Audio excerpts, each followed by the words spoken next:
Here's a really quick explainer of what you want to keep in mind when you are using quotations in your essays.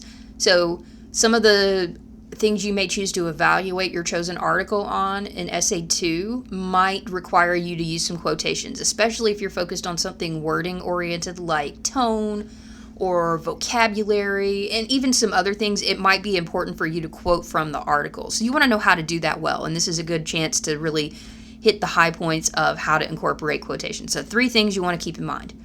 Number 1, indicate that you're quoting by using quotation marks. You want to make sure it's really clear to the reader that you are quoting from the author and you are using their wording. And so you indicate that by putting it in quotation marks. And we may talk in essay 5 about block quotes, where if you're quoting something really long, there's a specific format to use. For right now, don't worry about that unless you just feel like looking it up. But do show that you are quoting by using quotation marks. Number 2, make quotations part of your own sentence. So you want to introduce them somehow. It might be Jones says, or it might be you start off with a sentence and then you transition, Jones says that, and then you start the quote.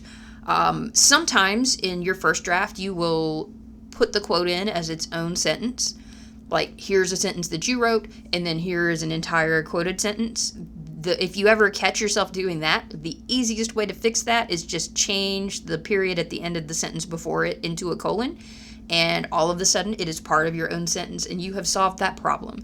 The idea is that you don't want to just like drop quotes in and let them stand on their own. You want to indicate and lead into, give some context for the quotation. And then step 3, you want to also respond to those quotations. Don't let the quote stand for itself. Explain why you included it, and especially like if the wording is important, point out what was important about the wording. But you always want to make a quotation's purpose clear instead of just kind of plugging it in to take up some space or make it look better. Like, you always want to have a really good reason for including it, and then you make it clear to the reader and how you respond. So you'll notice that also we've been doing that sandwich structure for everything. I realized that, but it's the same sort of structure that you use for including quotations. So that first top slice is introduce the quotation. It might just be a couple of words. It might be a whole sentence.